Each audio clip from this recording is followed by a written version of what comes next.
Hey, Mike, just one note. I'm going to have to leave at quarter to 11. Have a doctor's appointment that I have to be to downtown.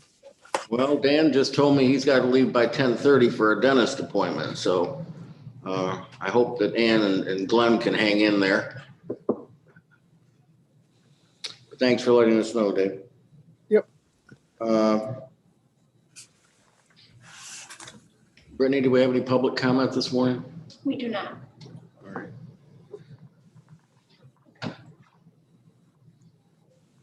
I don't have anything particularly new for chair's report.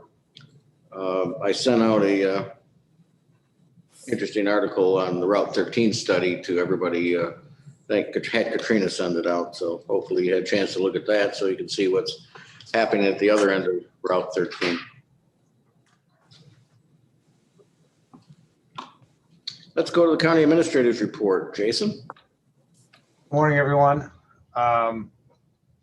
Sorry about my background before. That was a joke with George McConnell from the city from a meeting yesterday. I don't know if many of you saw it, but we were on a meeting. I had a background of him anyway.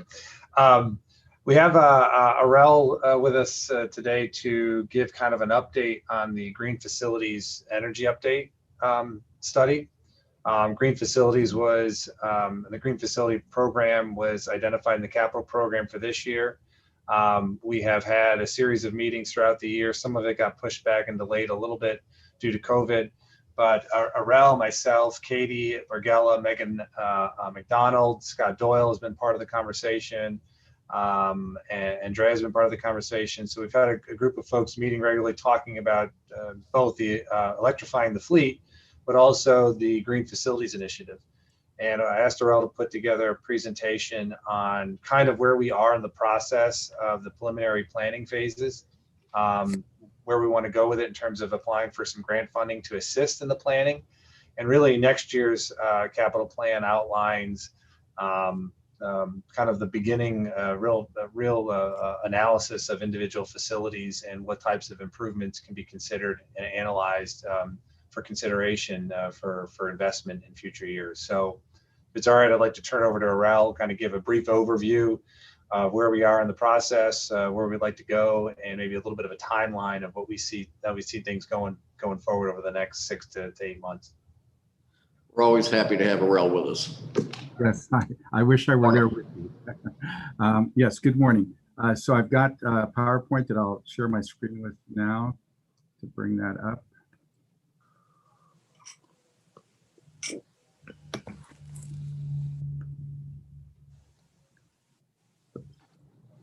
So can everybody see that? Yep. Just move. Okay. Oops, Yeah, we can see. Okay. So as Jason indicated, we've been working together with the Green Fleet and Facilities Group for several months now this year and looking at different projects and opportunities. And so this year was a planning year, and one of the studies that we're looking at doing is this Tompkins County Green Facilities Energy Study, and it would be in partnership with NYSERDA, and Johnson Controls is the consultant that would actually be doing this study. Since I'm not sure how many of you are familiar with NYSERDA, if you are, then I can skip this slide. But we are working with NYSERDA, the New York State Energy Research and Development Authority, which is a public benefit corporation. And so our utility bills, there's a charge, it's an SBC charge. Speak up just a little, please. Excuse me? Would you speak up just a little? Okay. A little louder. All right. Can you hear me any better? I think so. Okay. All right. So the county and our utility bills, we pay an SBC charge. And as long as we're doing that, we can take advantage of the programs and incentives from NYSERDA. So they've been doing this since 1975, and they help to advance energy solutions throughout New York State. And so they look at objectives as information analysis, innovative programs, technical expertise, and support New Yorkers in energy efficiency, saving money using renewable energy and reducing the reliance on fossil fuels. And so basically their aim is to reduce greenhouse gas emissions and reduce our energy bills, which we've been doing for many years now, since we started our first energy project back in 2005. So they have what they call funding opportunities, or PONs, which is a program opportunity notice. And so these are available, as I said, to those that pay this SBC charge from the utility bill. And so we are taking advantage of one of these PONs, which is the Flex Tech Energy Study, to help us achieve, some of our goals to reduce energy here at Tompkins County. So the one that You're fading a little bit on us again. okay, yeah, I'm talking as loud as I can. All right. All right. We'll listen hard. Okay, sorry about that. So anyway, this program opportunity notice that we're taking advantage of is called the Flexible Technical Assistance Program. It's called FlexTech for short, and it's been around for many years. We've actually used it before. We used it when we did the initial energy performance contract in 2005. Then when we did it again at phase 2 on the main courthouse, and then most recently about 5 years ago at the public safety building. And so basically, as it says near the bottom, it helps us do energy studies of our buildings to identify and evaluate opportunities to reduce energy costs and incorporate also clean energy into our capital planning, which is really one of the objectives that we want to achieve here in the county. And it shares in the cost to produce an objective, site-specific and targeted study on how best to implement these clean energy or energy efficiency technologies. And so they work with a NYSERDA Flex Tech consultants. So they've been pre-qualified. They've had to submit proposals and also qualifications. And so one of these Flex Tech consultants that we'll be using for this study is Johnson Controls. And so this program will help us make better investment decisions on our energy, on energy projects. And, it helps us determine whether certain green energy projects are right for us. In the past, we've looked at certain projects, like at the health department in the past, and we realized that we wanted to do wind energy and it was not appropriate for us at that location. And the same will be for geothermal in certain locations here in the county, just because of either the site will not accommodate it or other reasons. So not every clean energy project is right for us. And so this study will look at those things. Obviously, it will help reduce our energy bills. And also as part of this study, it will give us what the payback on these energy related improvements will be, and will help us develop a capital plan that includes these energy components. So before or just below that is kind of the eligible study areas which can be included. And there's a whole list of those. We're going to be focusing, excuse me, on creating a long-term energy plan, integration of deep energy savings, and that next to last bullet, looking at either ground source heat pumps, so geothermal type systems, variable refrigerant flow, and then solar. And also the last one, looking at distributed energy resources. So the nice thing about the Flex Tech study that is different from in years past, NYSERDA would cover only 50% of the study cost. This year, there's a program that now increases that to 100% reimbursement, which is great. The only catch, which is really not a big deal for us, is that it will reimburse us 100% of the study cost as long as we implement one of the measures that are identified through the study, up to and including the cost of that study, which would be very, very easy to accomplish. And this is basically that cost sharing, as it says, that first circle is a 50%. We're looking at doing the kind of the basic energy study, but we're also looking at some of these other opportunities within the Flex Tech study. And there's really no outlay and cost to us as part of the study. The consultant, which is Johnson Controls, is submitting the application, and they get paid from NYSERDA. So we don't have to pay anything to the consultant for this study. This is a little bit about Johnson Controls, or as I said, a registered NYSERDA Flex Tech consultant. and have experience completing these studies for many, many customers throughout New York State and the country, actually. And you can see on the far right, they serve basically almost every county in New York State. So our objectives here in the county are to reduce energy costs, reduce greenhouse gas emissions because of the goals that we have, and implement the next level of infrastructure energy improvements. And the reason I say next level is that, as I said, we did a major energy improvement project. It's been 15 years ago now, with 2 other phases since then. And so we did really all the low-hanging fruit, as well as controls, boiler replacements, installation, things like that. So this is the next level. And LED lighting back then really had not been fully developed. So LED lighting is a big energy savings in our buildings. In the past, I've mentioned to the legislature that I did not want to go start changing our lighting with LED because we still had to pay for the debt service from that initial project, which the last payment was March of this year. So now we can look at, what other improvements we can make. LED lighting is a big one. We have done LED upgrades in any project where we've done either an addition like we did at the Human Services Building about 5 years ago, or if we're retrofitting an office and we're making modifications, we'll upgrade LED, but we've not done any wholesale upgrades to entire building LED. So that's a big one as far as energy savings.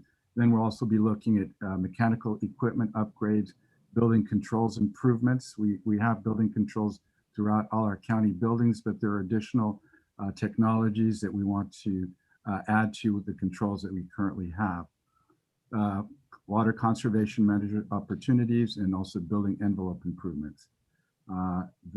The second to last bullet, utilize energy from renewable sources or other distributed generation solutions.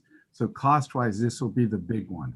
When I said next level infrastructure improvements, we've done all the lower hanging fruit, those that had a short payback. But really, if we're looking at reducing greenhouse gas emissions to the goals that we've established, we really have to spend more money to do the more expensive type of improvements that don't have a short payback. And those would include geothermal, solar, and distributed generation solutions. And then also in working with a consultant, we're looking to maximize the grant funding that we can get to pay for the implementation cost of these projects.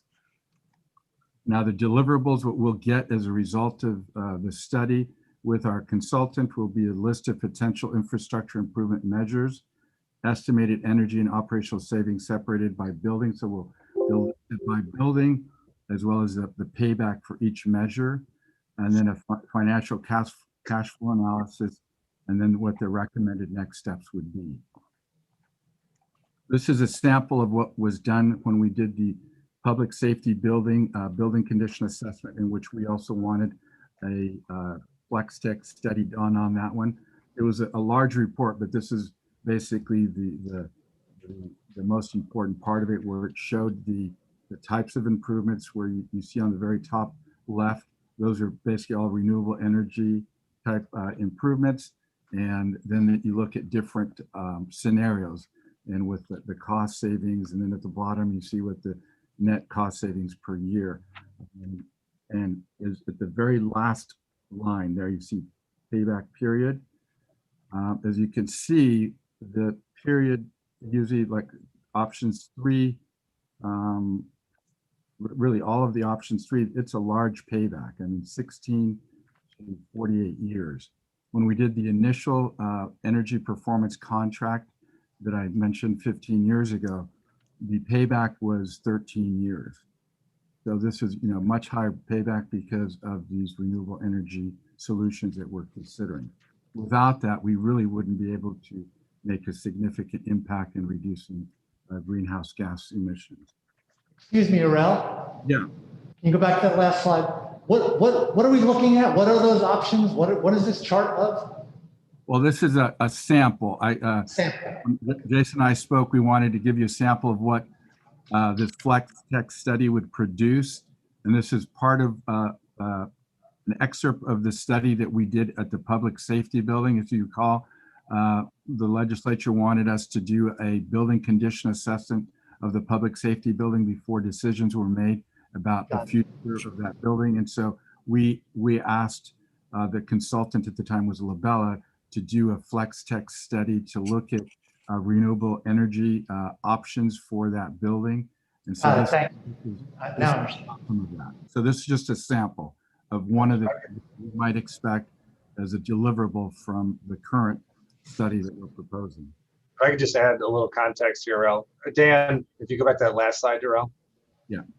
If you look at the top series of rows, solar, energy storage, geothermal, net carbon zero, energy conservation measures, the scenarios 1, 2, 3A, 3B, 3C, 3D, 3E, 3F. Those are all a different variety of scenarios, assuming certain levels of investment.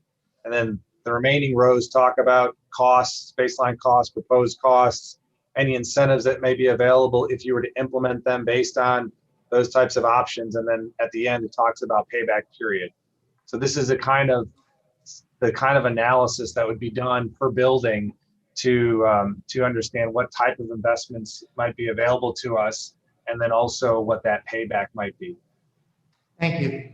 Right. And we can send this presentation out to the committee. It wasn't included in your agenda, so if you want it, we can send it out to you so you have it. Yeah, That'd be helpful. Thank you. Okay. Excuse me, Jason and Urel, if you could send it, I think, to all of the legislators. I see most of the Peak Committee is on this call as well, and we'd all be very interested. Absolutely. This would be exciting stuff. Thank you. Yeah, that was the plan. There was a lot of last minute additions that I put in there. I just kept getting ideas every day. And actually I had to go to New York City for a doctor's visit. So I was doing it while I was traveling yesterday and sent it to Jason, I think at 8 or 8:30 last night. So in any case, yes, not a problem. I will send that to everyone at the conclusion of this meeting. So this is a sample. This is just one piece of it. It was I think a 50-page report that we got for Public Safety Building. This is a preliminary list of potential facility improvement measures called FIMS that were identified about a year ago when we asked Johnson Controls to do an initial assessment of what potential opportunities might exist during the county. So it's on the left column is basically the types of measures, and then across the top are the buildings. And so we basically looked at what opportunities existed at each building. So as part of the study, they're going to look at this, but also do more in-depth site visits to all the buildings to identify whether there are additional opportunities or some of the existing opportunities really don't make sense. Now, decisions is going to have to be made pretty soon with committee and Jason, is that we've included a few buildings that the future is not really known very well, like Public Safety Building. We did do that initial study, as I said before. We also have Building C is, well, they didn't include it, but Building C is another one. So there are buildings where the future may not be known if we move forward with certain projects. But we're looking at if there's a building that may still be in existence or owned by the county for the next 4 to 5 years, then and the payback is less than that, that we would do that measure in those buildings. So I wouldn't focus too much in particular to every building exactly, but more on the types of measures that we're looking at on the left. We've got lighting, building envelope, water conservation, plug load controllers, retro commissioning, TAG, boiler replacements, and near the bottom we've got the renewable solar canopies, geothermal, and solar PV. This is just a quick process diagram for the NYSERDA FlexTech study.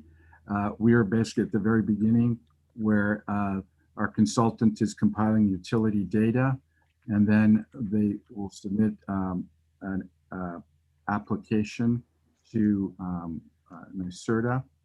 NYSERDA, then they receive an approval from NYSERDA and submit the program application after that, which really is more in-depth, is really the scope and the budget of the study.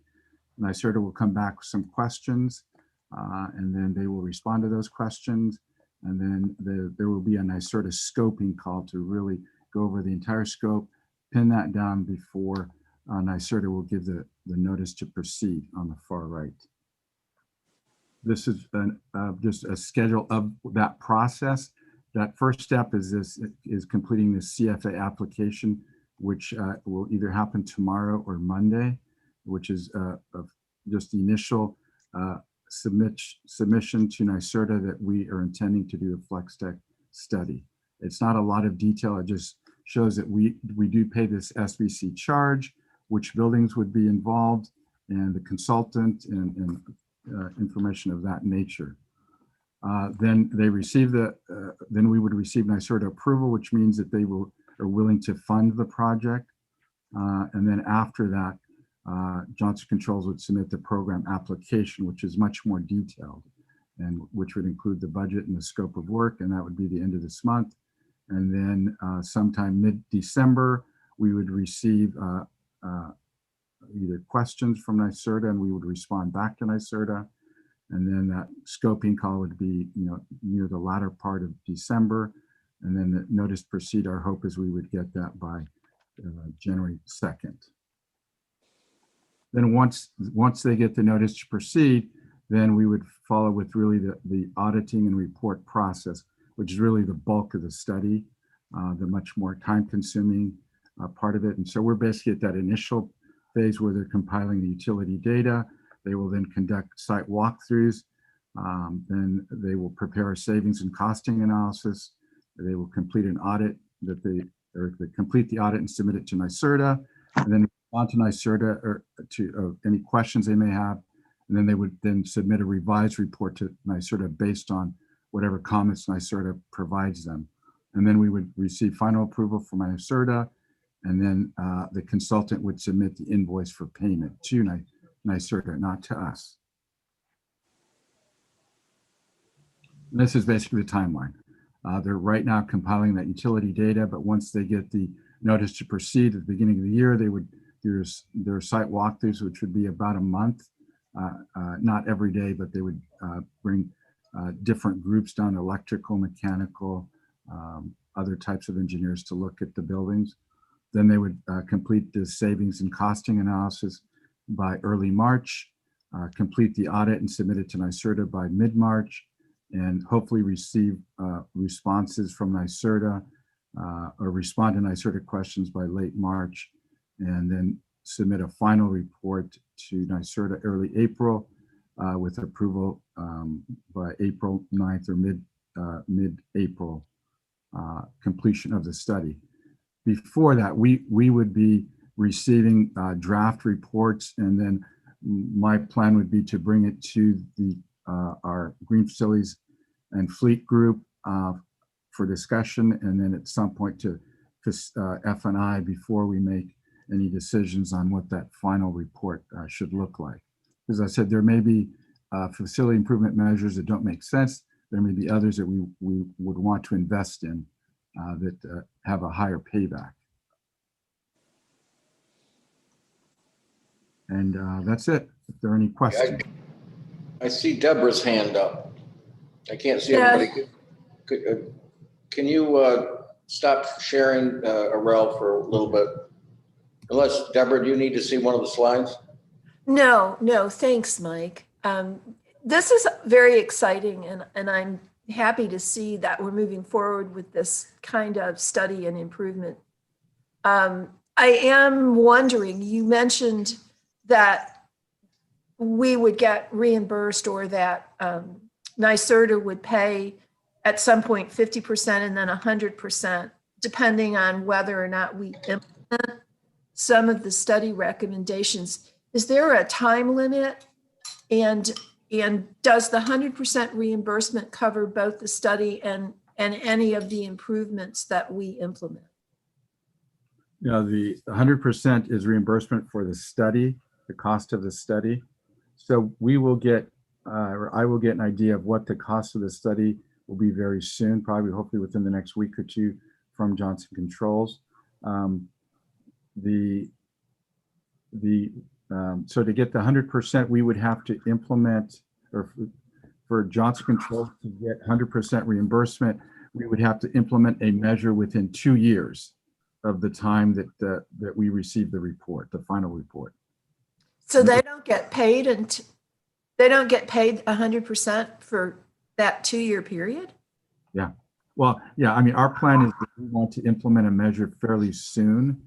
I mean, the study, the cost, I'm thinking is going to be 50 to 100,000, but closer to the 50, probably 75,000 range.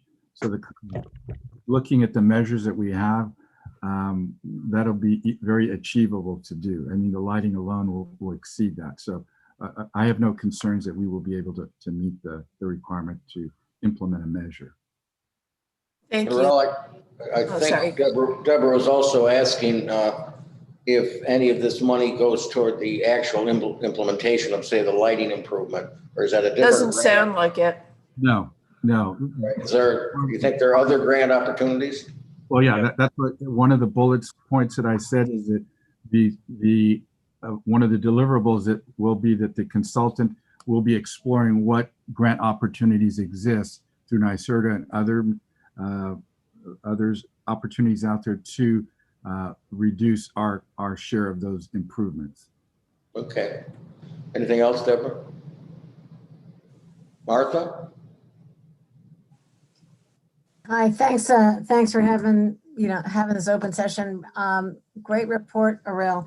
On the big chart, I tried to look very quickly. I saw boiler replacement for Human Services Building and Library was among the sort of the items that they thought they might look at. Yeah. I assume those are gas boilers right now. Is that right? Yes.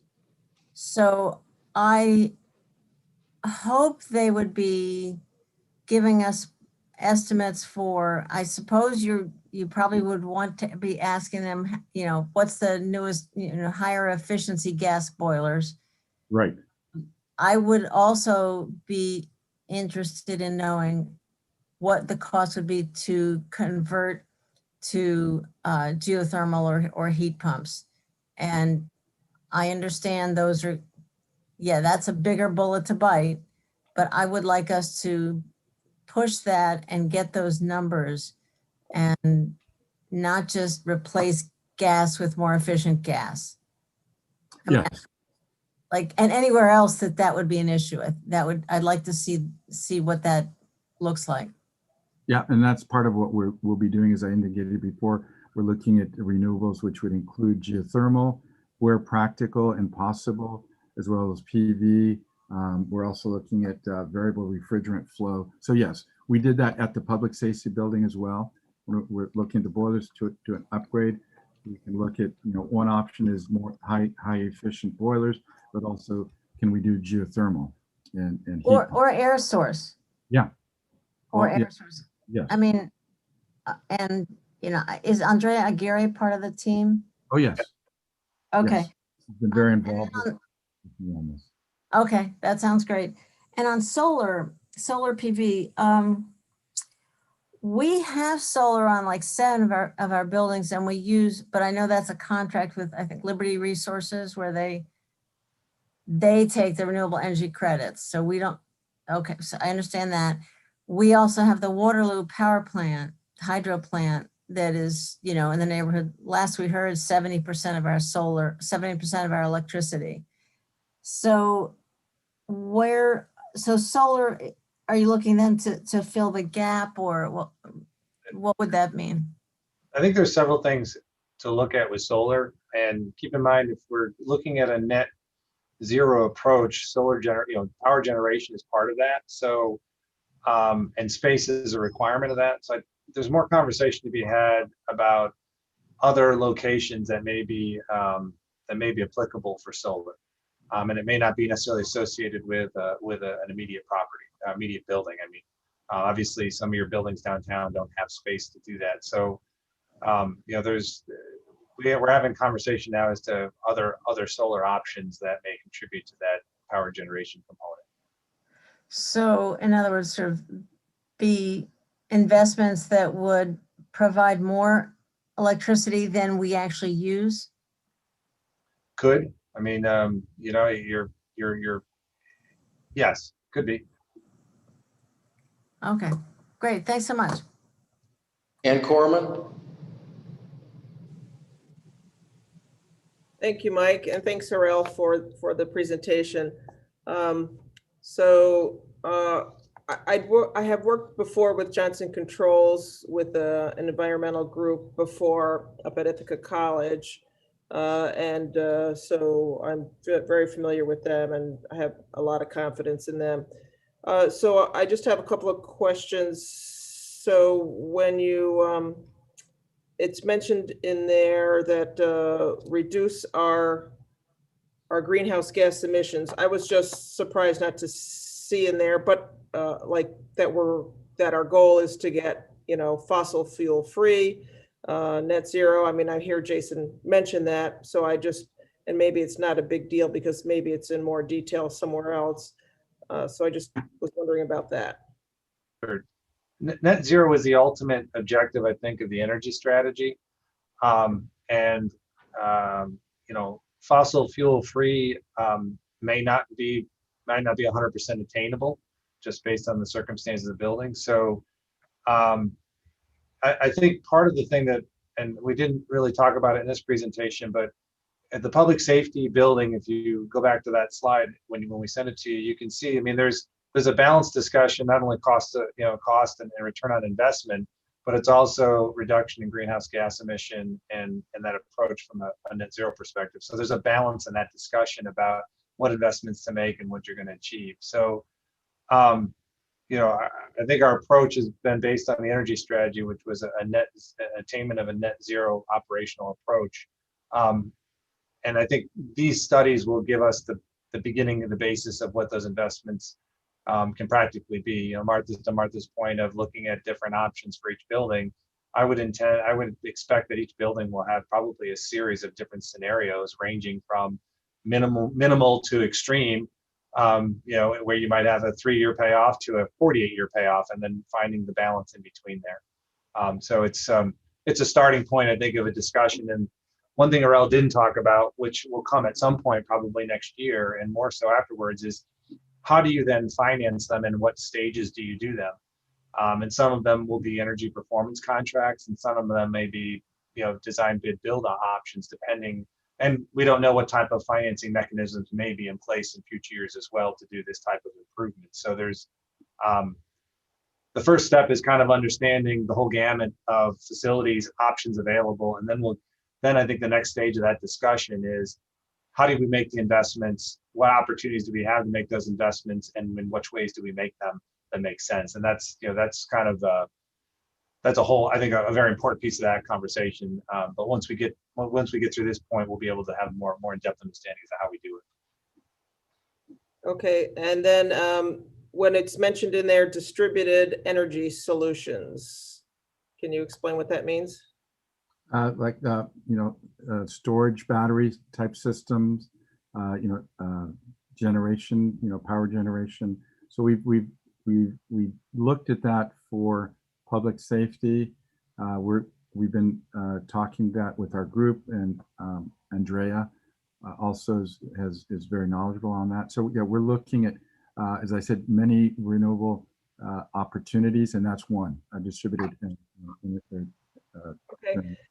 All right, thank you. I have one last question, but I want to thank you for this presentation. This is really great to see. I know that you and everybody else in the county has been really busy and sidelined with various issues that have been going on so far this year. So this is really great to see. So the last question is, I know we have various electrical or a plethora of electrical bills. So does this help address that as part of the going forward with the various buildings? You mean you mean the spaghetti plate of electric bills that we have? I would say this doesn't necessarily address it. Part of, I think that, now Megan's chiming in now. I think the chief sustainability officers, one of their major tasks is to sift through and streamline and simplify the utility billing element of our operation, which sounds simple, but is not. And that balances Rex versus other things that are going on.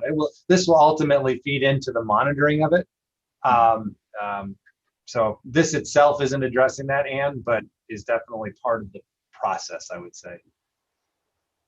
And I just wanted to jump in and share with people that I think a big shout out of thanks belongs to Megan McDonald on this work as well, because she has really been kind of the puppet master orchestrating things for the past year or so. So just wanted to say thank you to you, Megan.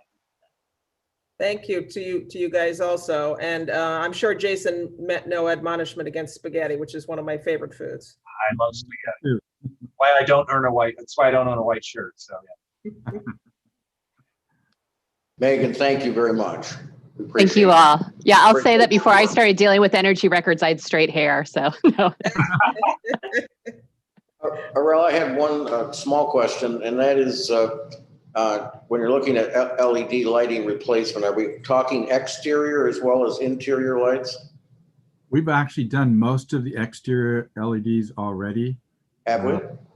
Yeah, there are very few that are left to do, but whenever we've had to change out lights, exterior lights, I just have our electrician replace all exterior lights to LEDs. So there should be very few. I couldn't tell you which are still left. Some of our ornamental fixtures, like maybe around the old jail, may not have it if it's a bulb type that it's more difficult to get.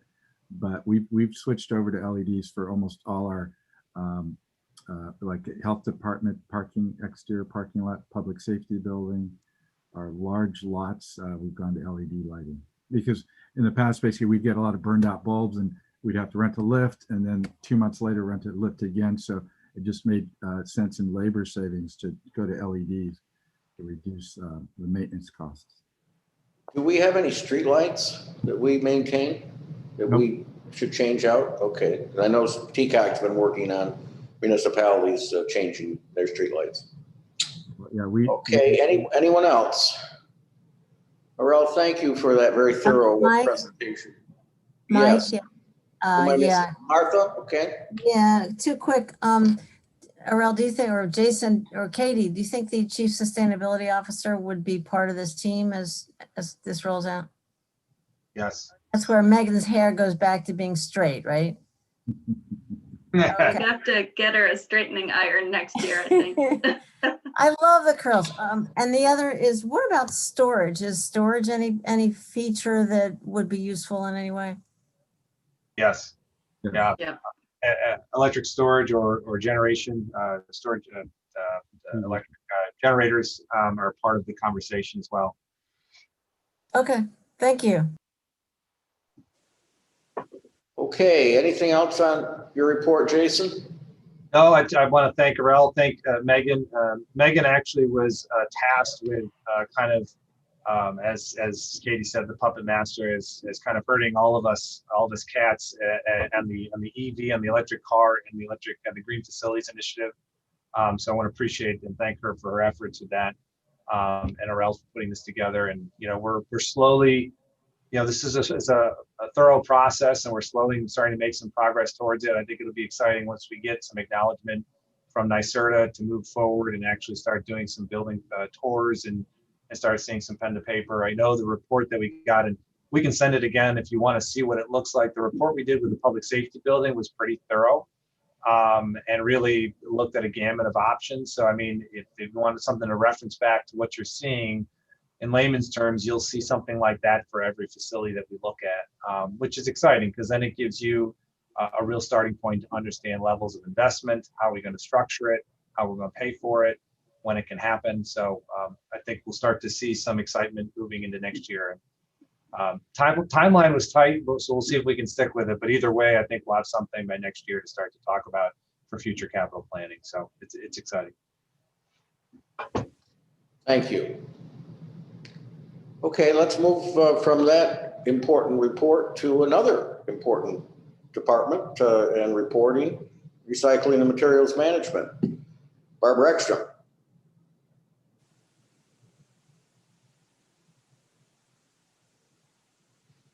You're muted, Barbara.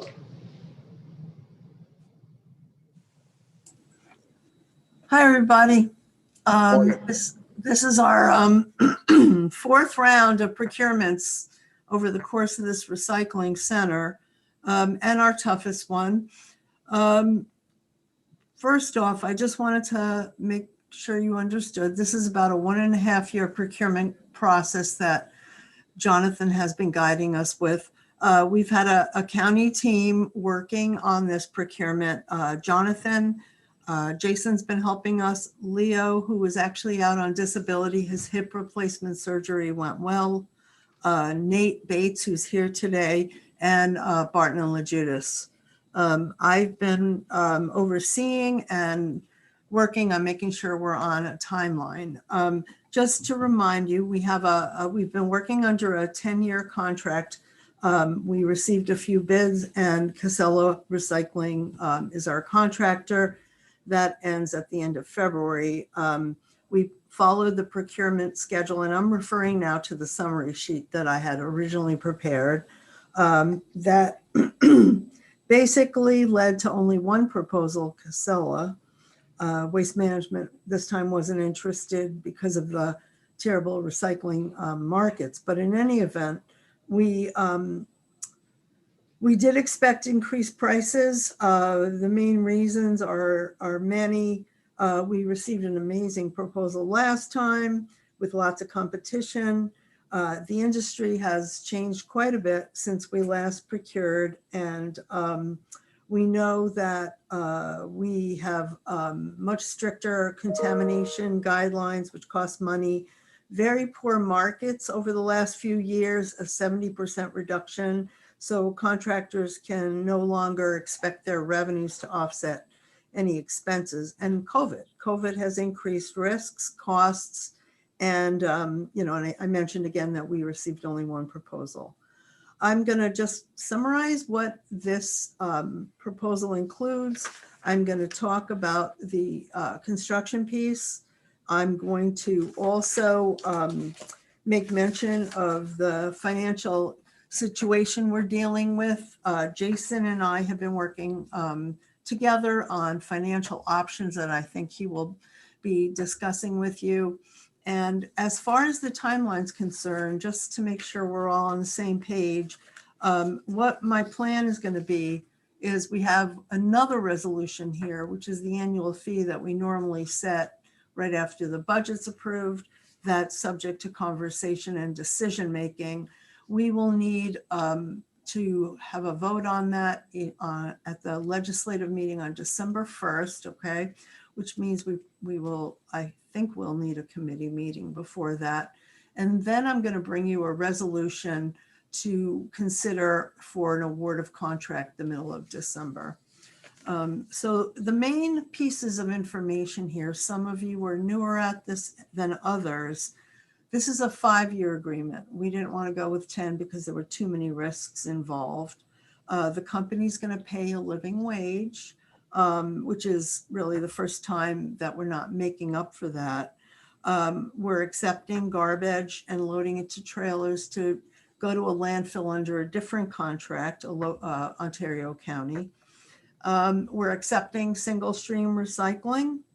We are operating a public drop-off, which, as you all know, is extremely popular with our residential community. Many materials are going to be taken and are continuing to be taken.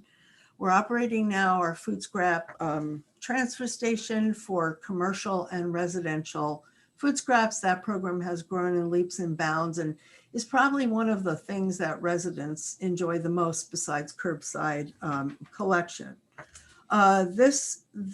We also, by the way, will be processing cardboard here at our facility with our 25-year-old baler, which can still handle that kind of quantity.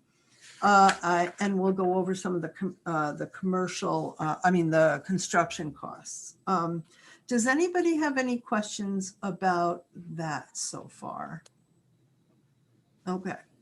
Barbara, I do want to mention that you said even though we're going to continue accepting things, there may be a reduction in what we accept. Yeah, let me get into that next, because that's All the right. next part of this. Yep, thank you. So we knew that the single stream recycling was going to cost more money. We did anticipate an increase in the processing cost. It turned out that there was a higher cost than we anticipated for transportation and the loading of recyclables. But one of the main things that came out here is we saw a drastic increase in the cost of the public drop-off. And again, there are a few reasons for it, but we were able overall to reduce the contract after several negotiating sessions and having apples to apples and knowing exactly what they were proposing by 12%. We wanted more, but that's what we were able to get to with help from the team. Jonathan can also speak to this after I finish this one section. And yes, what we did was we eliminated a few things based on your consideration.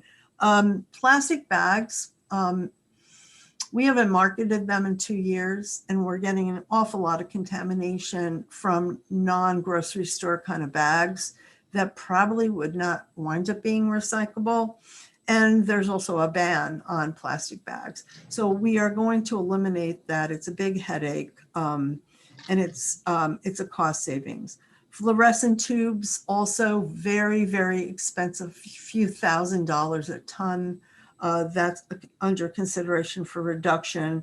And then we have electronics.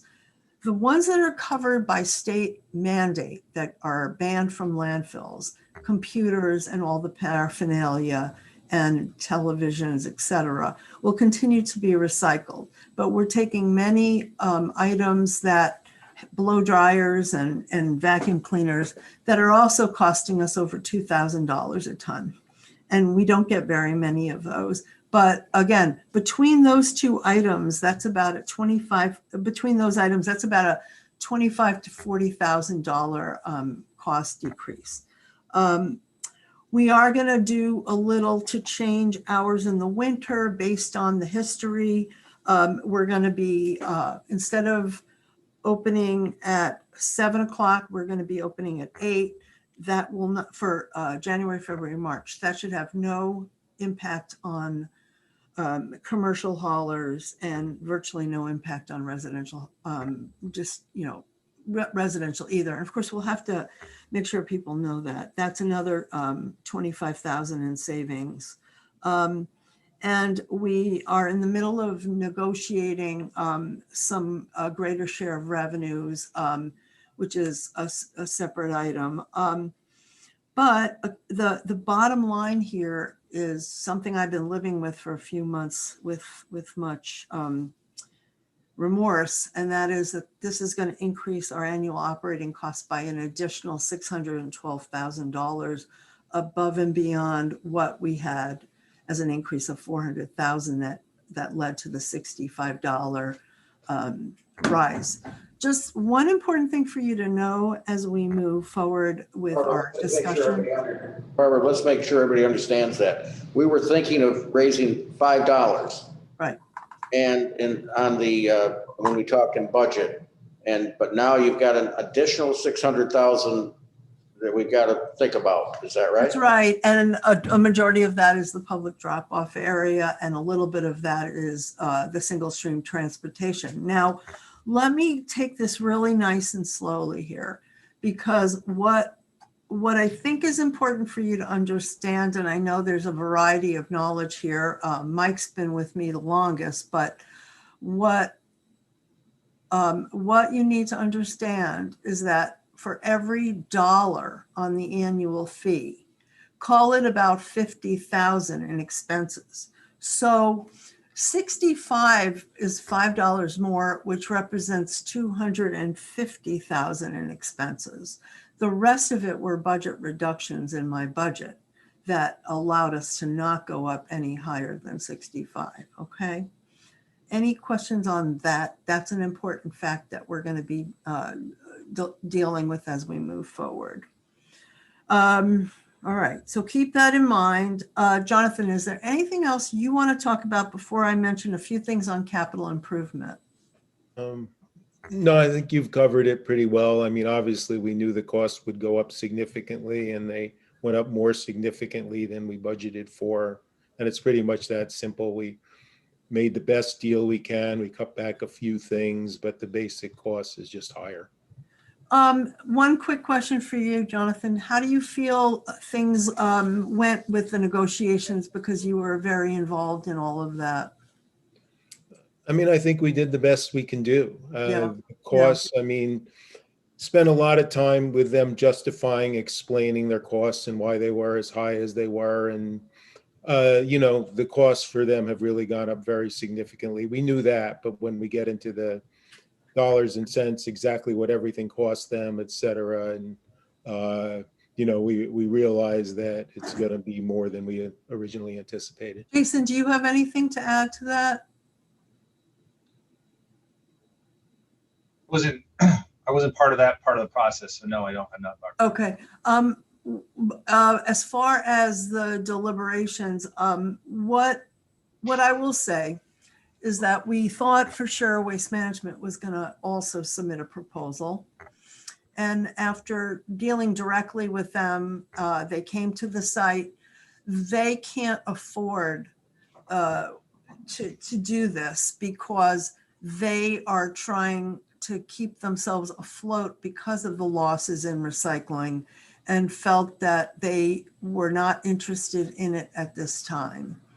They were remorseful that they did not get a chance to win the haul and disposal bid, because they're only interested in trash. And I reminded them they never put in a proposal for that. So, I mean, you know, it's their problem. They probably wouldn't do a good job even if they were interested, and their costs would probably even be higher. Just a few things about capital improvements. When we started with, we required certain things be done. The facility is now going on 25 years old. We've made some small improvements along the way. When they came in at $3.2 million. And we said, that isn't even close to our budget. Yes, we agree. The things that you think should be done, but not at this difficult time.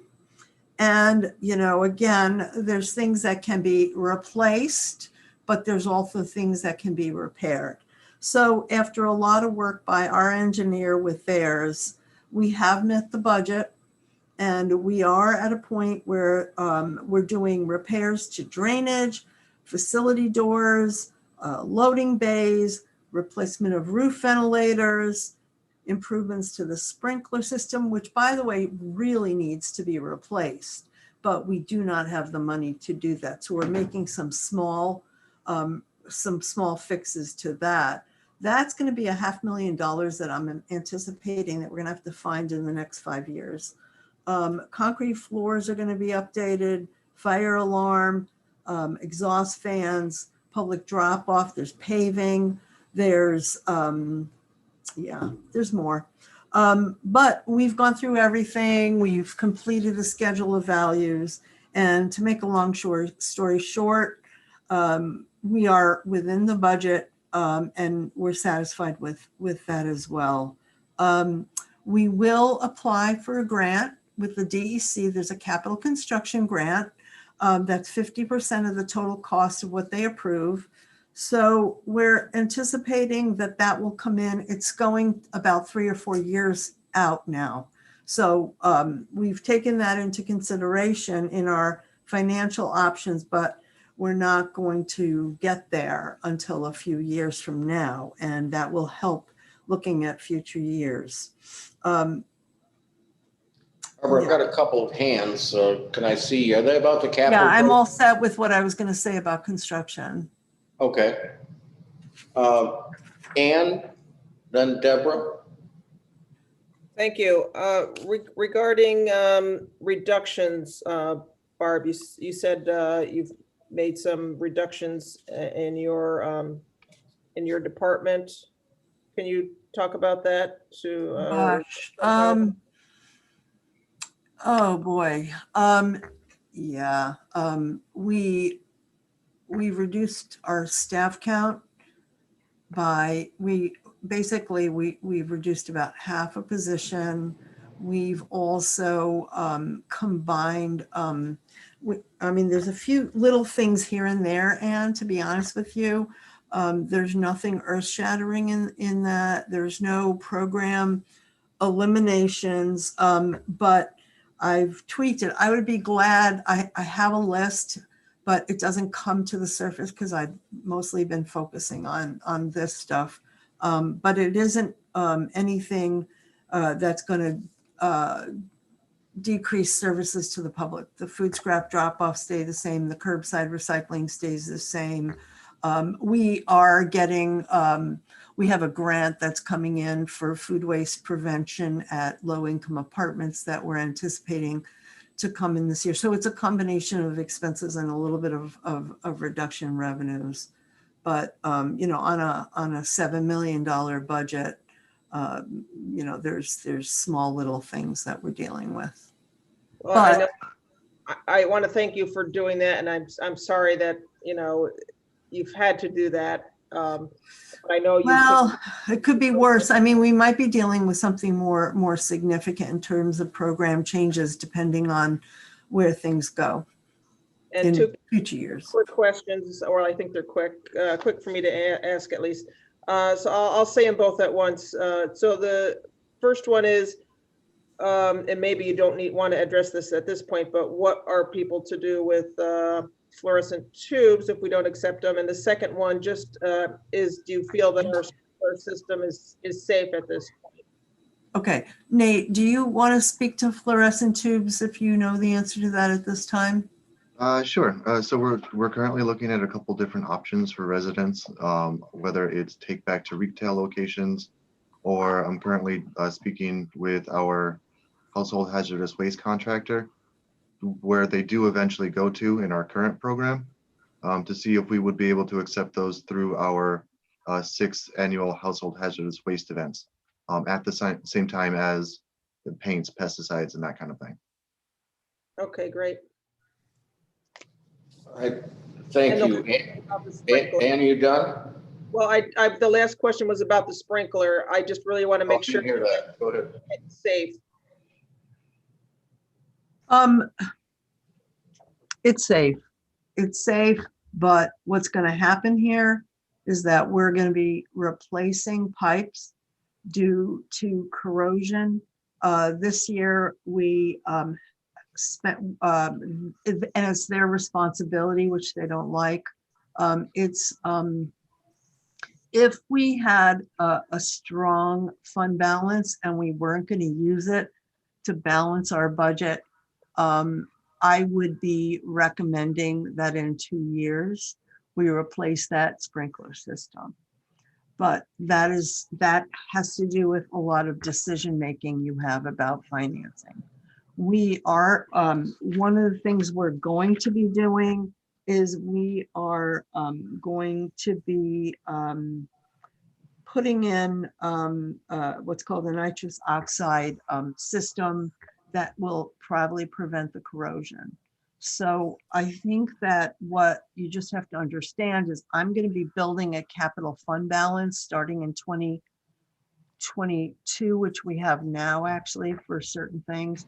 And I'm going to see to it that I'll be the voice for making sure that we don't go too low on the future increases in the annual fee.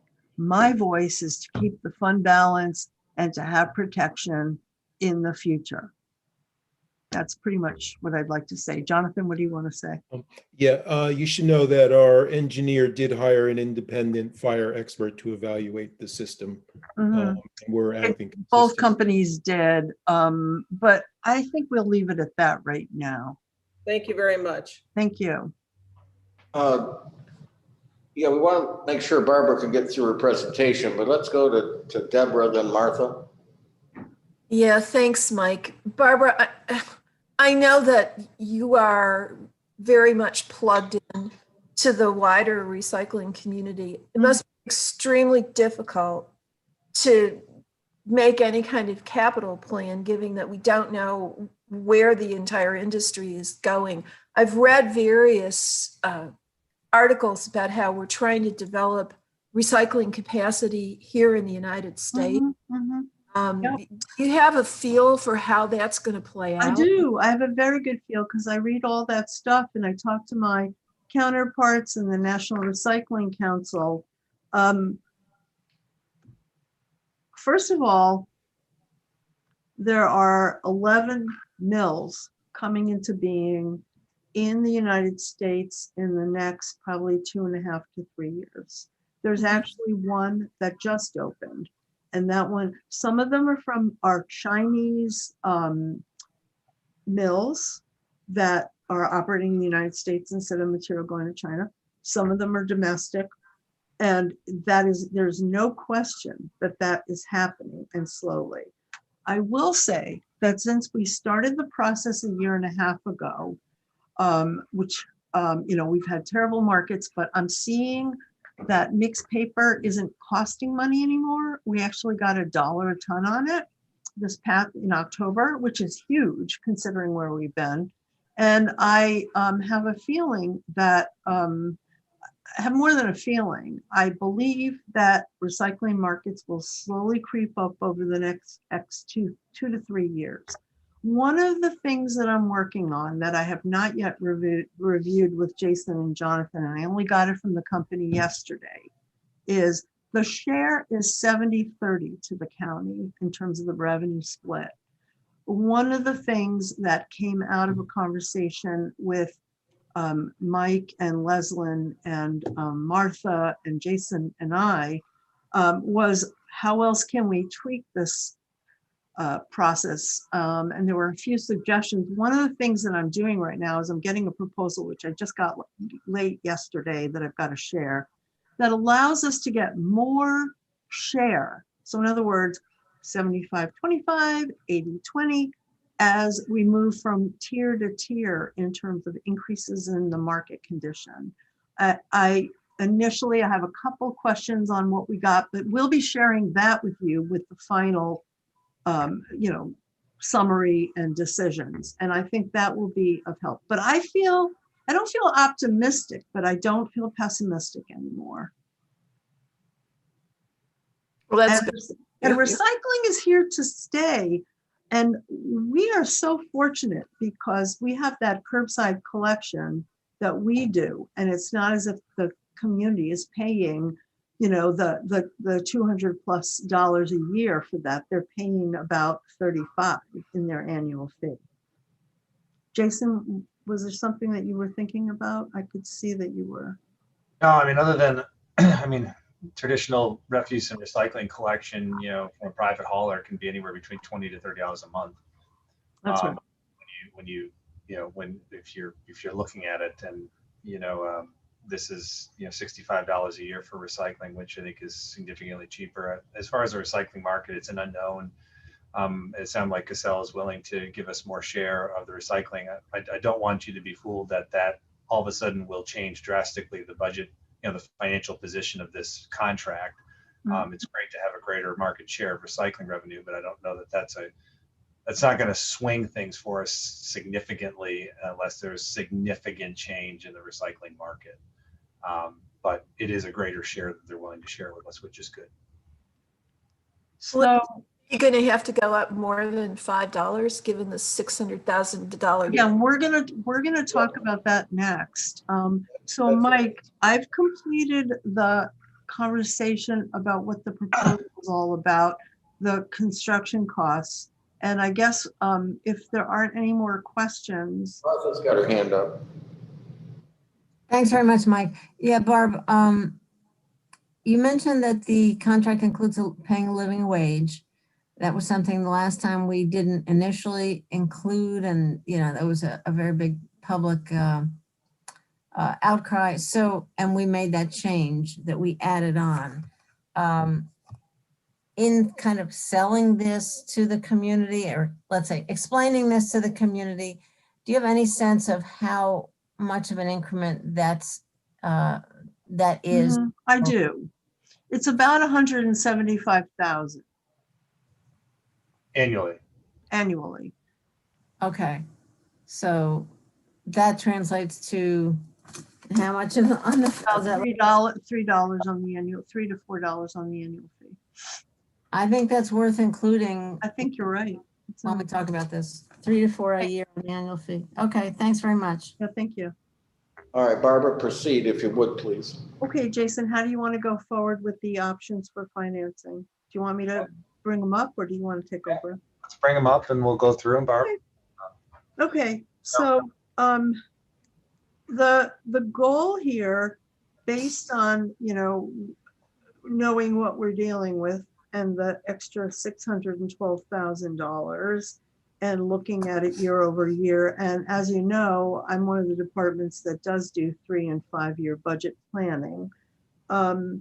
We took a look at what the current fund balance is, and we assumed that there are a few ways that we could pay for this. And there would have to be a combination of, in 2021, use of the fund balance and use of annual fee. And so that's why we didn't bring, you know, decisions, recommendations for you to consider on the fee. So we currently have a fund balance because we have been diligent in saving money over the years of about $2.2 million.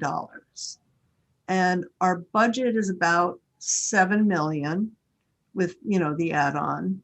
And the goal that Jason gave me some criteria to use. One of them was to make sure after a period of time, if we take a lot of money out of the fund balance to pay for the operations and for construction without borrowing, that we would be left with an 18% fund balance in year 5 and sooner if we could. So that's typically what we're aiming for with the fund balance. So the options that you have are combinations of each other, and to not confuse you, we also, well, to confuse you, I should say, we also have, we have a capital set aside that we've been putting aside every year in our operating budget for construction, and we have an equipment reserve. And that combination is about $700,000. I mean, again, I have no complaints about what we've done so far. So we're much more fortunate than could be. So 2 options include keeping the annual fee at 65 and then adding an additional either $5 or $7 per year to it, which would which would keep us okay. That does not, all of this does not include any other increases in my budget, whether it's staff, the amount of leachate we haul, and all the other variables that I've provided to Jason. But let me just say, those are 2 options. The next option is to increase to 67, $2. Yeah, sorry. Barb, let me, before we go down the options, I just want to talk about one thing about them in the spreadsheet that you put together, if that's all right. Yeah. So if you look at option 1, I just want to go through there. Barb and Jackie did a great job putting these options together. And when we talked about them, we talked about, all right, we have a $65 recommendation. Now it's a $5 increase over what it's currently. What does that look like if we were to span it forward over 5 years? And the one positive thing, I guess, if there's a positive thing, is that we for them in this type of contract, we kind of know within reason what your costs may be moving forward in future years. So that helps in terms of not having to guess as to what it may be. And to a certain extent, we know that the revenue side, a big portion of it is generated from the fee. There is some recycling revenue, but we didn't assume drastic changes in the recycling revenue because we don't have any reason to right now. There is some increases. So as we spanned out for the 5 years, that's one element to understand. How do you just balance the operation? And then there's the other elements of capital. And then there's the other elements of how do you possibly use fund balance to ease your way into a balanced operation. If we had it just simply $65 a fee right now, your revenues would not meet your expenditures. And that's what this option 1 shows, is that for 2021, you'd have about a $645,000 shortfall. And then that essentially is using fund balance to balance the budget. So 2 things before we get into kind of what it looks like in future years. The $2.15 million of fund balance, about $600,000 of that would need to be used to complete the $1.3 million worth of capital improvements. So we have the $700 that's been kept in different reserves, which is good. You need about another $600,000 to pay for the capital cost. You could bond out this cost. It's not a huge bond, and I don't know that it would be helpful because it's going to add a few $100,000 per year to your annual cost, because it's not going to be bonded for much more than 5 to 10 years at the end of the day. These are not, you're not constructing new structures, you're doing improvements. The PPU on them is probably not more than 10 years. So I don't think it benefits you to finance the cost. I think it's just going to add more annual debt to this discussion. And then from there, after option 1, it was, all right, well, if you're going to have a $645,000 operating loss in the first year, if you add a $5 fee for 22, 23, 24, 25, you can start to see that the operating loss becomes less, but you're still at an operating loss in the final year. What that says to you, assuming no variables change, you're not going to have a balanced budget even after the 5 years of this initial contract, keeping the rate at $65 this year and adding a $5 increase a year for the next several years. So we took that model and put together different scenarios. And like I said, Barb and Jackie did a great job, and Leah did a great job kind of putting these scenarios together to show you different outlays of several different options. If you kept the fee at $65 a year, for 21, but increased it $7 a year for the next 5 years. Option 3 is $67 for 21, meaning we move it up $2 more than what was originally proposed, and keeping it at $7 a year thereafter. Option 4 is moving it to $70 for 2021 with $5 a year. And option 5 and 6 obviously is different scenarios of that. The end game, or the end column there that says 2025, there's several points to keep in mind with that. The ending fund balance, they added a great section there that talks about plus or minus the 18%. So we're striving to maintain an 18% fund balance. It's probably going to be difficult to get to that point by year 5. And I want to say that now, unless. And I don't know that you have to be on point for it in year 5, but I think it's going to be difficult to get there. The other thing that helps out, that's part of these assumptions, is that grant that Barb talked about for the capital investment. The $487,000 there would be reimbursement we would get from the DEC probably in year 3 or 4 of this contract. Now that should we receive that reimbursement, would go back to building up the fund balance. And would help contribute to trying to reach that 18%, which is about $1.5 million come 2025. So these were put together to kind of show what a rate increase would be in subsequent years on a very, very different scenarios, so you could see the impact and how it would have it on the operating budget on an annual basis, which we want to always achieve a balanced budget to the best of our ability. And what that end fund balance would be after year 2025. The only way to have a balanced budget in 2021, meaning revenues meet expenditures, would be to have a pretty significant rate increase in 2021, probably going from, It'll be 75. you'd go to $75.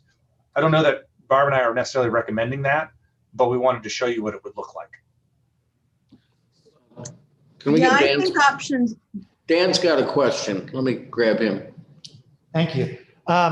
So I do appreciate this, all these options and the extended look out over 5 years.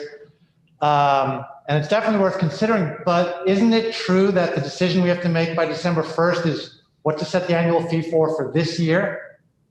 Yes. So, I mean, in a way, wouldn't that be a much easier conversation to just say, what do we want to do, 65, 67, 70, or 75 this year? And there's so many unknowns over those 5 years.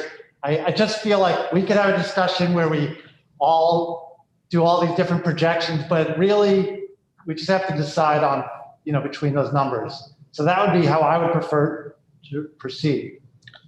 Well, I don't know if I agree with that, Dan, because I think they're trying to demonstrate to us what's going to happen over the long run.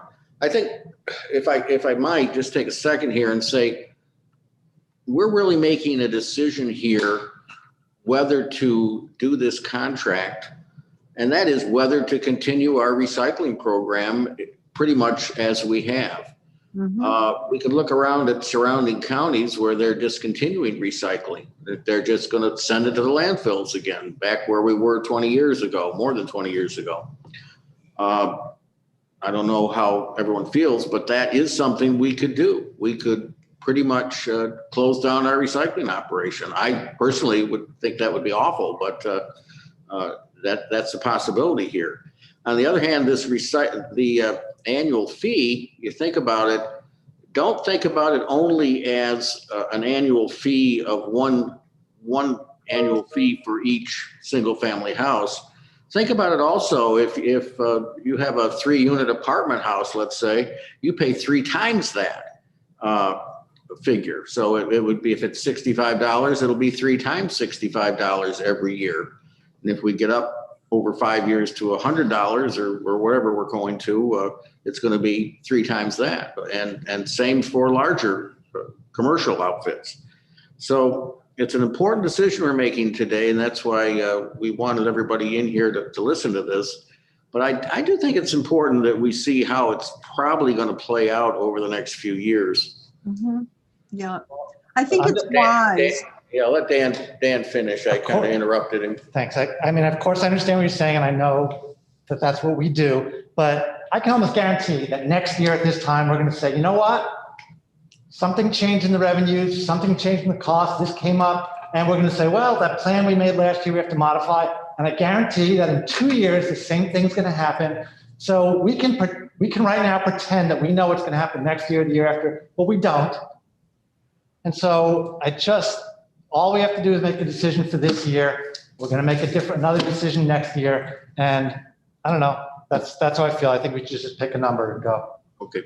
I see your hands, Martha and Deborah. Can we let Barbara try to finish up her presentation on this first? Barbara? Sure. Yeah. Was there anybody else that wanted to speak? Okay. The only thing I have to say is that for 25 years, we've been doing 5-year budgets. What we've used them for, regardless of whether it's a good or bad situation, is it gives us a picture for planning and for planning what fees might be, what programs and operations are going to be.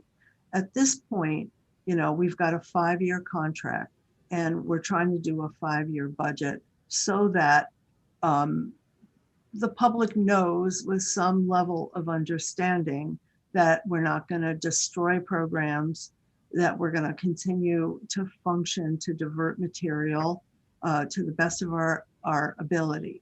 So regardless of how you look at this with the options, stability is key. And I think what we've tried to avoid, and Mike, you know this well, is we've tried to avoid ups and downs with uncertainties. There's degrees of uncertainties. The kind of uncertainties that we're talking about outside of the recycling program are small and somewhat predictable, and that's how we've been doing it. The uncertainties associated with recycling is what we're really addressing here. So that's all I really wanted to say about why we do a 5-year budget. Jason, do you want to move through the rest of these options? I sure can, yes. So option 3 is. You want to share screen or not? Oh, yeah. You know what? That's a great idea, Mike. I'm sorry. Can everybody see that? I got options 1 on here. So option Yep. 1 is a 65 fee in 21 with $5 each year. So I'll add one thing too that's a little bit different, and why you would want to look at some multi-year planning is that we're planning on an operating deficit for 2021, which is not something you normally would do, because there are factors that are outside our control in this issue. So knowing a little bit ahead of what it may look like is valuable, because you have a finite number here with your fund balance, and you're looking at using it to help offset the operations. So option 1. Jason, are you able to make it a little bit bigger? How about that? Better, thank you. You're welcome. Sorry. So Old people. It's all right. Yeah.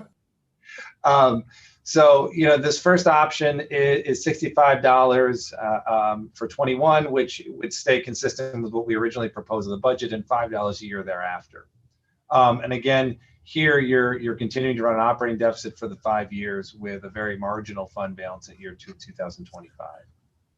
Option 2 is Excuse me, Jason, before you go away from there, so that the bottom little box that says plus or minus on 18% required fund balance, does that mean that at the end of this 5 years, you're $1.3 million below the 18%?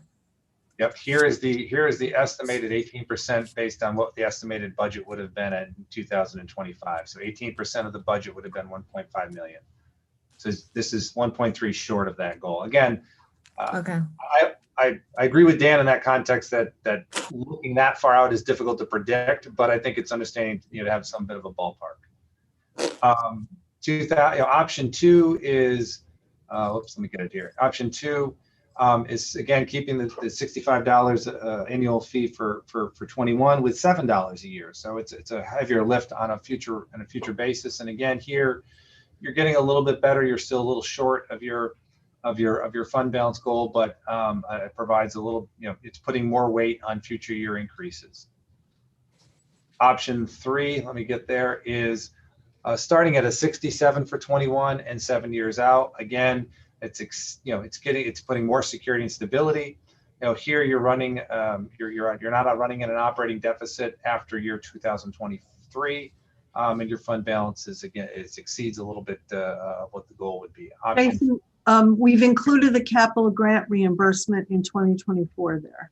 Yes, and all of them you've included the capital, yes. The capital grant. So obviously, if that doesn't come in, this changes this outcome. Option 4 is providing greater stability earlier on in this process, which is increasing it to $70 for 21 and $5 thereafter. Then option 5 is increasing it to $75 again for 21 with $5 a year. So you're just at this stage of the game, you're putting greater stability earlier in the contract with more room to possibly flex that increase in later years.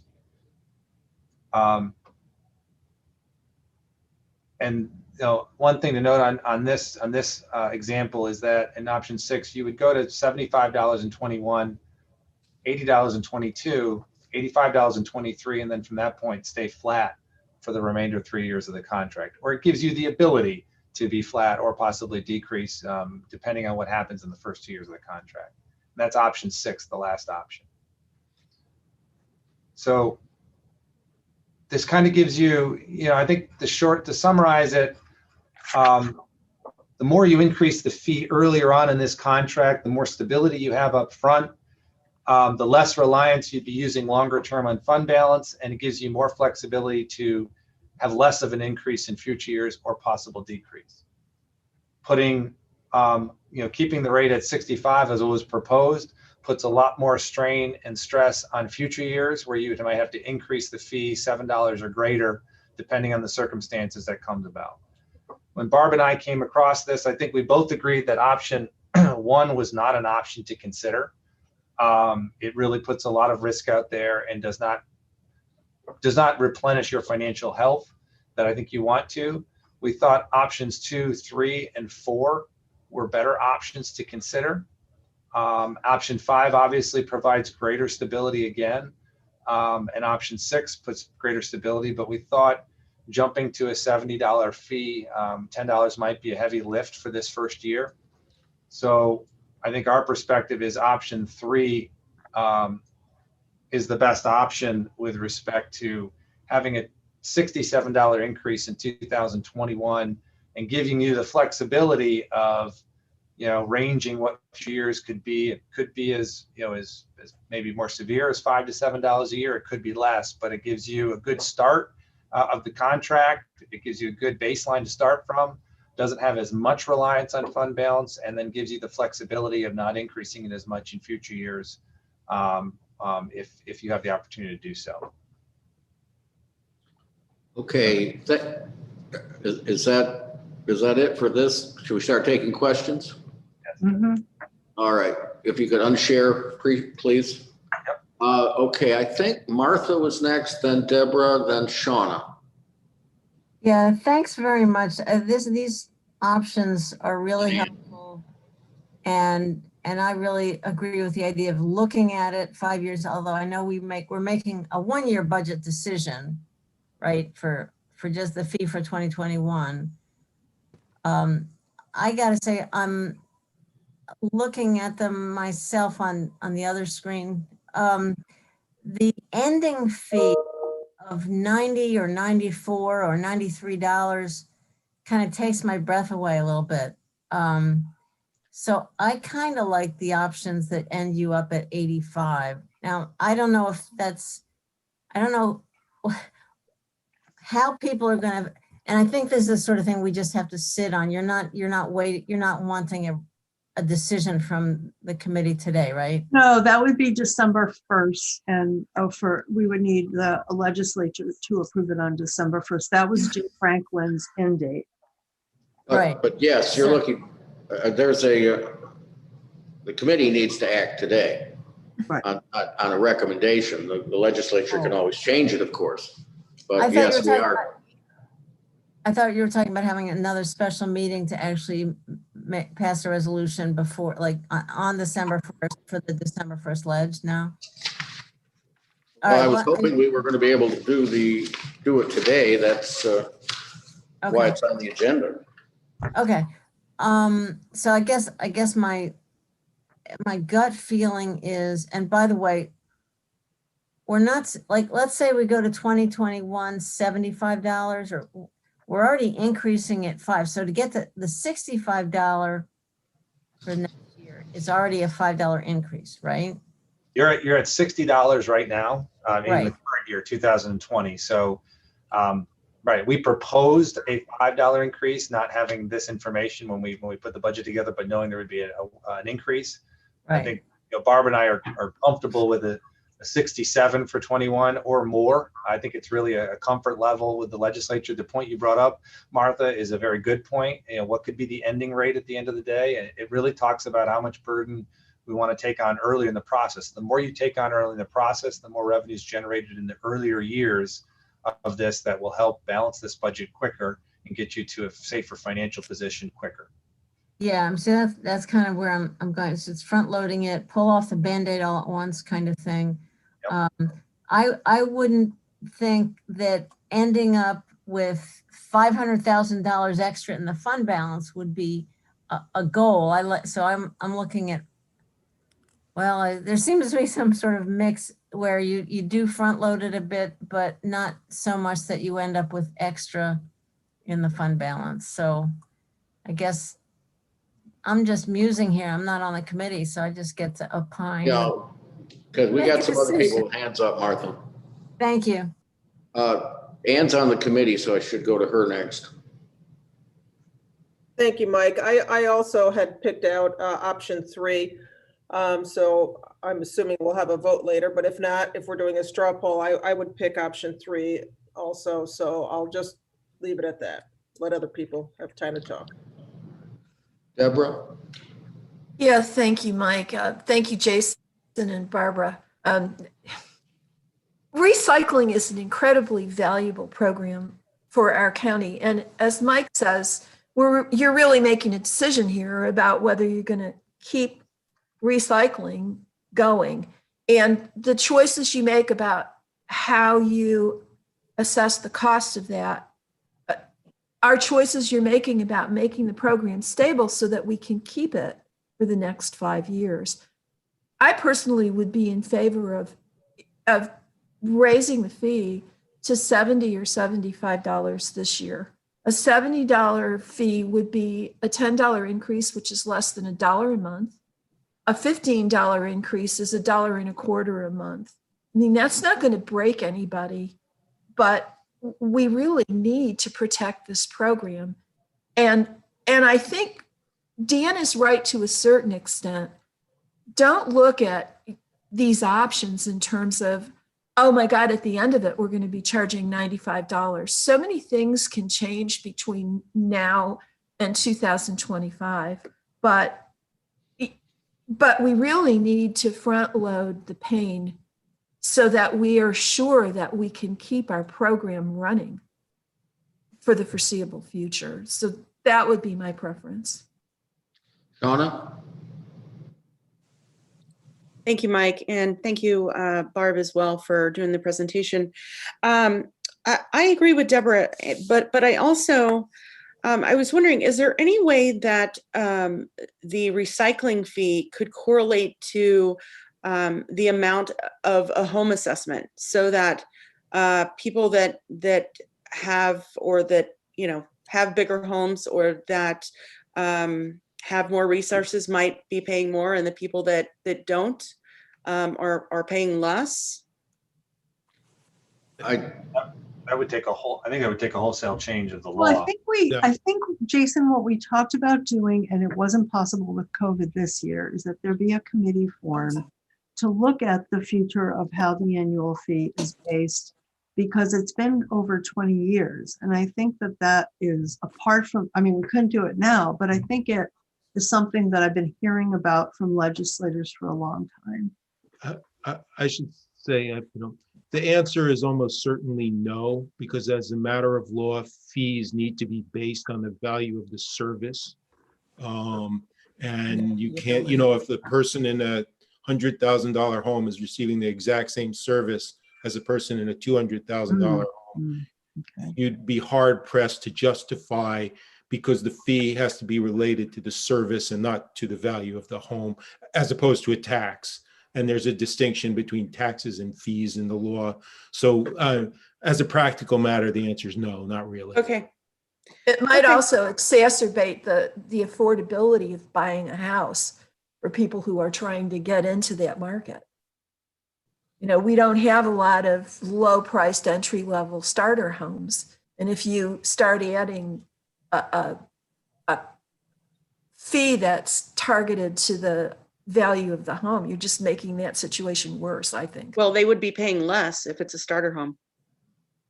Less than somebody in a McMansion, but more than somebody in an apartment. Thank you. We've got more on the agenda today. I'd really like to hear from the other committee members about their thoughts about this. I asked Dan's left for his dental appointment. I asked him if he had a preference. He said no to me. I don't know about Dave and Glenn. What are your thoughts on this? Mike, yeah, Mike, my thought, I kind of like option 4. That stays a little bit closer to the goal of $1.5 million fund balance at the end of the period, and keeps the highest fee down to $90. So I kind of like that option versus 3, which puts an additional $250,000 in the fund balance. So that's where I'm at. Okay, Glenn? I definitely agree with David. I think option 4 is the nicest option that we have. I agree with both of you. I think I was looking at this before the meeting, and I think we ought to go. And you know, I've been an advocate for trying to keep the solid waste fee down and actually reducing it when we had the ability to do that. And I will continue to do that. But I think this year people know that what's going on with the recycling markets. It's been in the news, and I think that they may not like it, but I think they're expecting an increase here. It's double what we've talked about in the budget, but I think option 4 makes the most sense in my mind. Let's see who else we've got. Martha, you got your hand up still. Oh, I didn't mean to, and I put it, I like Okay. 4 as well. Any Me of the too. other board members want to weigh in before we take the resolution? Ann, you've got your hand up again. You're on mute, Ann. Ann? I'd be willing to switch to 4 if, to make it unanimous recommendation from our committee, since that's what I'm hearing from, sounds like the majority of folks.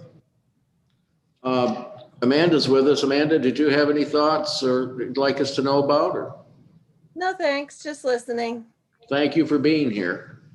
Have I missed any legislators? Now I'll take a resolution then. Someone want to move it? I'll move it. Dave's moving at option 4. Option That's 4. raising the annual or setting the annual fee at $70. And who's seconding it? I'll second it.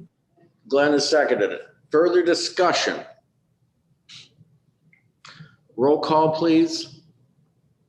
Or I can do it. Dave? Yes. Glenn? Yes.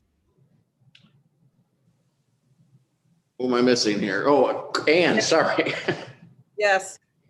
And me, and I vote yes. So that's unanimous of those here. And as I said, Ann didn't, or Dan didn't express any particular opinion, so I think he'll be all right with this as well. Okay, anything else on this? Barbara? Yes, the only thing I wanted to mention is that what I'll do is I'll have to, the college fee will increase as well as some of the other categories. So we will fill in the blanks on this resolution and we'll submit it to the legislative office. And your folks are working on how we're going to present this to the public, I hope? Yeah, I mean, I'm currently working on how I'm going to present it to the legislature, and then from there there'll be a whole plan. Yeah. All right. Well, That wouldn't be as too soon as bad, it goes to the Barbara. legislature, that everyone's going to know it's $70. But I think it's really important by that time that there be something out there saying about the Yeah, I mean, increases in our contract and in the low prices for recycling. yeah, let me talk to Jason about it in terms of the press release on this, because sometimes we don't issue any information until after the fee is approved by the legislature, and then we have things ready to roll out. I'll have Dominic work. We can get Dominic working with us on Jeremy here too. Jeremy, yes. Don't worry about us. Most of us are already here. Yeah. I'll probably do a PowerPoint with a couple of slides, and we'll leave it at that. All right, thank you for thinking about that. Martha, your hand is still up. No, it's up again. I just was encouraging a brief presentation at the next legislature meeting that even shows these scenarios. I think it would be worth doing. I think that's just what we heard. Yeah. Okay, thanks. Thanks for having us, everybody.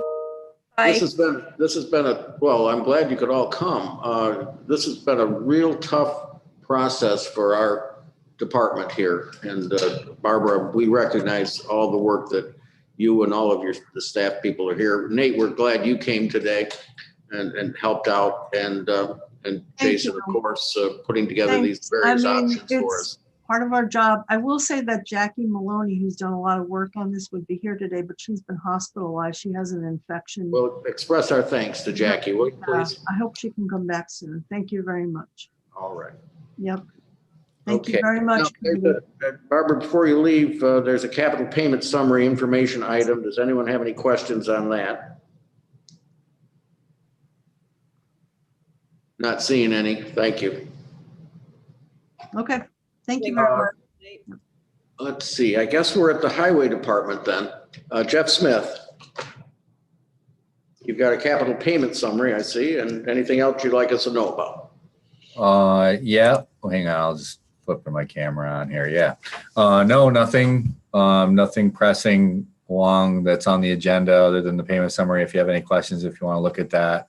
I did want to let everyone know that the Ludlowville Bridge is a few weeks away. We're looking at, well, 3 weeks, mid-December at the latest. We're moving along very quickly. We have received a few concerned phone calls from people, locals utilizing the detour since the state bridge on 34B was started. They did end up starting that project a few weeks sooner than they had planned. So there's a little more overlap, which is affecting some local traffic in the area. We are doing some things with traffic calming, putting up some speed flashers and things like that to help with that. Everyone in the area has been very understanding and good. They're more just giving us calls to let us know that there are some large trucks utilizing those smaller roads. And some of that I've heard from Mike Sigler. Between Mike and I, we're going to work out trying to, most of these trucking companies, it's the individual driver that's making that decision to not use the main detour of the state that goes around the whole area. We're going to be trying to place calls to the companies to, I'm sure they want to be good neighbors, and they'll probably direct their drivers to not use those smaller roads to travel through that area.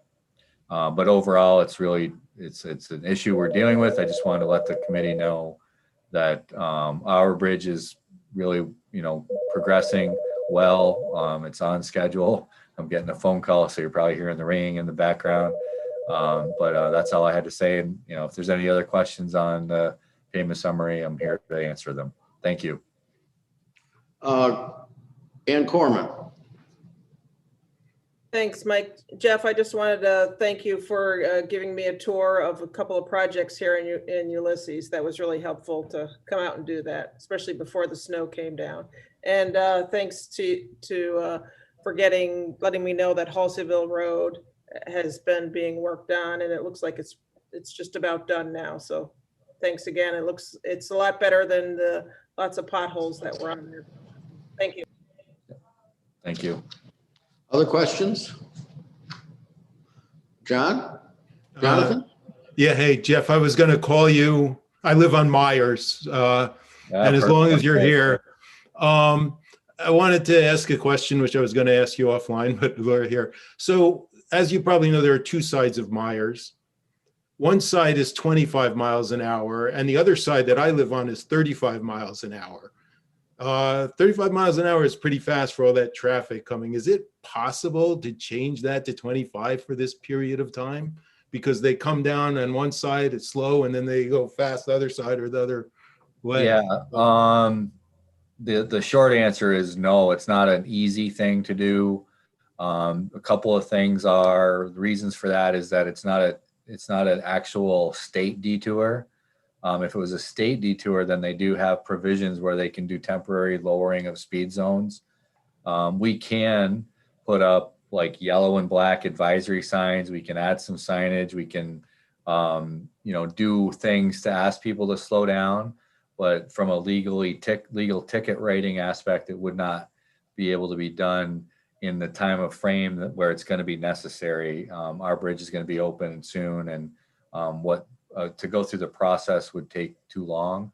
But like I said, with the speed flashers, with the other things, some of the other signage that we can look at, we're going to try and get people to watch their speed and drive cautiously through there. Thank you for the comment. I guess I forgot or wasn't aware that you lived down in that area, but it's good to have eyes and ears from the county down there. Certainly let us know. Have you seen any big trucks going? Because that's some of the reports we've been getting, and we want to. Absolutely. Okay. Yes. That's something that we really want to try and make some friendly phone calls to the companies.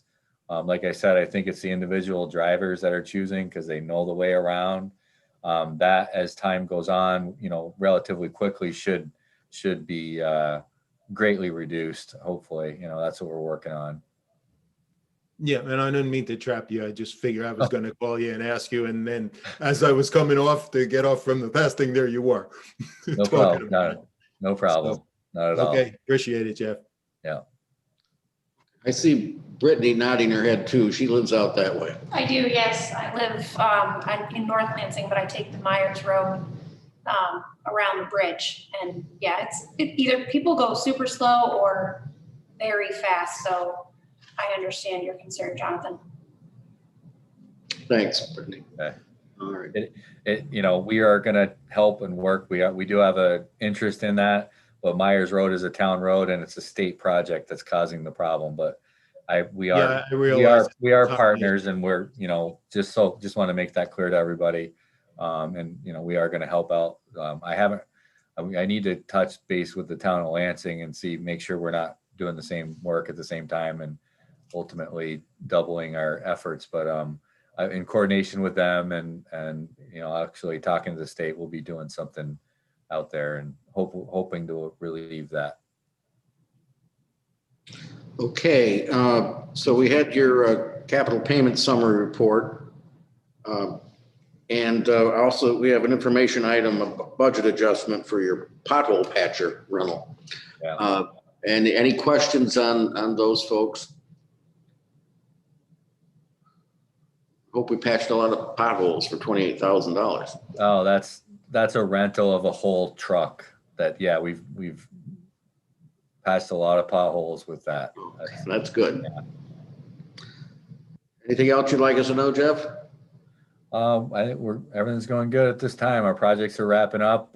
We got our striping vendor coming in, hitting a couple of the last, hopefully we get more of these nicer, warmer days. But our projects are buttoning up nicely, and we're prepared for what's coming next, which will be, our snow and ice season. But we'll also be getting into, as weather allows, trimming and cutting our roadsides, taking down problem dead trees, that sort of winter work that we also do during this time of year. I haven't been out there. What's the status of the Ellis Hollow Road project? Yeah, the Ellis Hollow Road project is complete. It's complete. Final walkthrough is this afternoon. But it looks great. The striping, everything is done and down, and it's a very, very nice to have behind us. It was relatively, the project was done relatively quickly. Contractor showed up and was able to complete everything. The weather delayed a few of the dates of closures for the process. I think everyone's aware of early in the project, but once they got that piece finished, that everything else went really well. All right. Well, Jeff, thank you very much for being here and your report. Thanks. I don't have any additional items on transportation today. We do have advisory board appointments. Does anyone need an executive session to discuss either of them? They're for the Air Services Board. Can I get a motion to appoint Larry Baum and David Punty as at-large representatives? Glenn has moved it. Is there a second? Seconded by Ann. Do a roll call. Ann? Yes. Glenn? Yes. I think we've lost Dave, so it's just me, and I vote yes. So that passes. Dave had the medical appointment you told us about. Let's do the minutes of October 15th. Someone want to move those? So moved. Glenn, seconded by Ann. Any discussion, changes? Let's vote. Ann? Yes. Glenn? Yes. I vote yes. Anything else that needs to come before the meeting today? Ready to adjourn? Dave or Mike, I just wanted to say thank you for your patience and making sure that we looked at the solid waste proposition in the 5-year terms.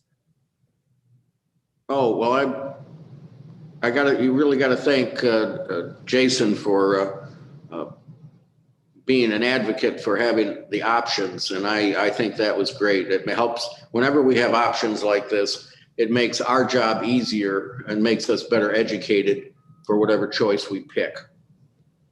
Yeah, I was wondering, Jason, since you're still on here and what the committee thought of maybe taking out some of the options that we thought were just like one, I think it was like 1 in 6 at least, that we thought were just not options at all to present to the legislature, or do you think we need to present all of them? I don't. Go ahead, I don't- Jason. Yeah, I don't have a problem presenting them all. I mean, that's what we presented to you. So to not present them, I think we'd have to give some explanation as to why. And I don't feel that, I think we can provide that explanation as to why we didn't feel those were good options. So, I mean, we'll probably simplify it to put all of them on one slide so that it's not as busy. But I mean, that's obviously up to this group. If you want us to scale it back, we can. But I don't have a problem explaining why we wouldn't recommend one. I sort of agree there. I think that let them see what we saw. Okay, well, thank you. And it was good for me to have it in advance to go through the numbers a little bit. So thank you. Good.